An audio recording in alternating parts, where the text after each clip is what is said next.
მოგესალმებით მეგობრებო, დღეს მინდა ძალიან მნიშვნელოვან საკითხს შევეხო.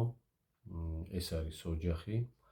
ოჯახური პრობლემები დღეს ერთ-ერთ მნიშვნელოვან პრობლემებად არის დღის წესრიგში. ძალიან ბევრი სიტუაციებია ოჯახში, კონფლიქტების, უთანხმოებების, მაგრამ მინდა ოჯახური პრობლემატიკა და ოჯახური სიტუაციები შევხედოთ თეოლოგიურ კუთხით, ანუ თეოლოგიიდან ვისარგებლოთ ფსიქოლოგიური მომენტები. თეოლოგია როგორც ფსიქოლოგია. საერთოდ ქრისტიანული წერილები, წმინდა წერილები, რასაც უწოდებთ, ეს არ არის მხოლოდ რელიგია.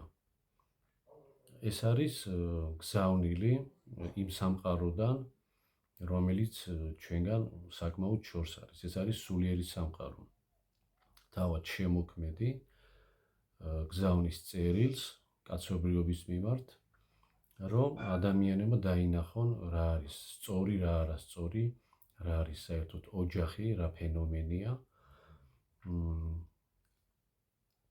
ვიცით, რომ იყო დრო, როდესაც ჯერ ოჯახი არ არსებობდა, ხო, ადამიანი ფიზიკურად არ არსებობდა დედამიწაზე, მაგრამ ღმერთმა შექმნა ადამიანი, შექმნა ოჯახი და ეს არის მისი კონსტრუქცია, მისი დაფუძნებული.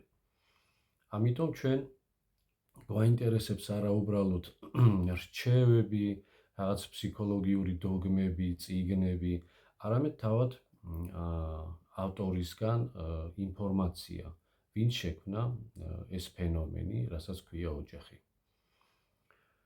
რა თქმა უნდა, ბევრი წიგნები არსებობს, ბევრი აქვს ხალხს ნამსჯელი, არის ბევრი ფსიქოლოგიური, ფილოსოფიური წიგნები, როგორი უნდა იყოს ოჯახი, ვის რა როლი აკისრია აი ამ ოჯახში, აი ამ როგორ უნდა ფუნქციონირებდეს ოჯახი. მაგრამ საუკეთესო მრჩეველი არის თავად ამ ოჯახის ავტორი, ვინც შექმნა ეს კონსტრუქცია, ეს ფენომენი.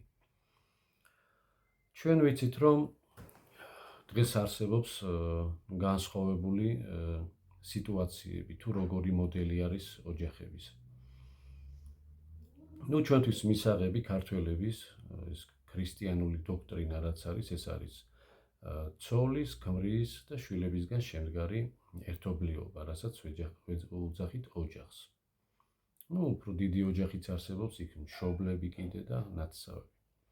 მაგრამ კონკრეტულად აი ეს ვიწრო წრეში ვგულისხმობ ოჯახს, ცოლი, ქმარი და შვილები. რა თქმა უნდა, საუკუნეები არსებობს უკვე ეს ფენომენი ოჯახი და ნელ-ნელა ცოტა სახე შეეცვალა. აი ამ წარმოდგენებს თუ როგორი უნდა იყოს ოჯახი. ჩვენ გვაინტერესებს ისეთ საკითხები, თუ როგორ უნდა ფუნქციონირებდეს ოჯახი, როგორი ურთიერთობა უნდა ქონდეს ცოლს და ქმარს, როგორ უნდა გავზარდოთ შვილები. ამ საკითხების განხილვა დროდადრო მომიწევს თქვენთან ამ პატარა ვიდეო ჩანაწერებში და მინდა რომ ნებისმიერი საკითხი, რომელსაც შევეხებით, შესაძლოა კომენტარშიც მომწეროთ თუ კონკრეტულად რა გაინტერესებთ, დაგანახოთ თეოლოგია როგორც ფსიქოლოგია. ამიტომ რა ლიტერატურაც ამაქვს წაკითხული, სხვადასხვა სახის და ბევრი მოაზროვნე ადამიანი წარსულში თუ ახლა აწმყოში, ყველანი მიდიან მაინც საბოლოოდ იმ დასკვნამდე, რომ ქრისტიანული მორალი და წმინდა წერილები არის საუკეთესო არგუმენტი, რომ დავინახოთ ნამდვილად როგორი უნდა იყოს რეალურად ფსიქოლოგია ოჯახში თუ ინდივიდში.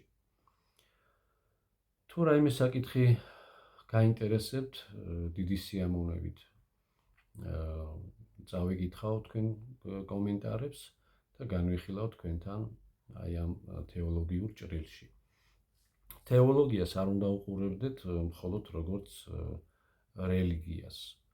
ეს თანდათან საუკუნეები რაც გადიოდა, ნელ-ნელა რაღაც ფორმა შეიქმნა, ჩამოყალიბდა ბევრი რელიგიები, მაგრამ სინამდვილეში ეს წმინდა წერილები, ეს გზავნილი ღვთისაგან სამყაროში, ვიღაცისთვის შეიძლება ეს ღმერთი უწოდოთ, ზოგისთვის შემოქმედი, ზოგისთვის უმაღლესი ინტელექტი სამყაროში, ვისაც როგორ მოსწონს და რანაირად უფრო აღიქვავს თავისთვის სასარგებლოდ აი ამ ტერმინებს, აი ამ კუთხით შეუძლია შეხედოს.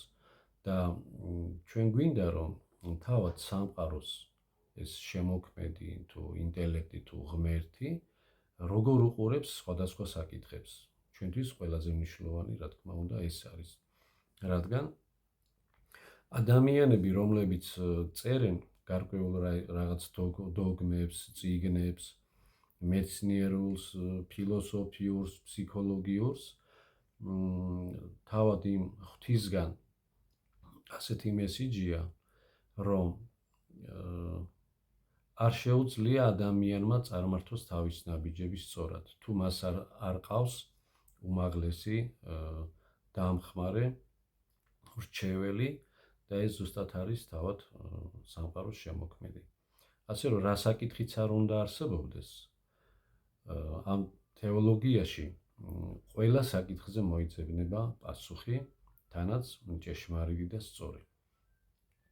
მადლობას გიხდით ყურადღებისთვის, ველოდები თქვენ კომენტარებს თუ კონკრეტულად რა საკითხი გაინტერესებთ, ეს იქნება ოჯახი, იქნება ეს ინდივიდუალური რაღაც სიტუაცია ოჯახში, ან კონკრეტულად პიროვნული თვისებები, თუ რომელიმე თვისება გაინტერესებთ, ან რაიმე პრობლემატიკა გაქვთ, შეგიძლიათ მომწეროთ.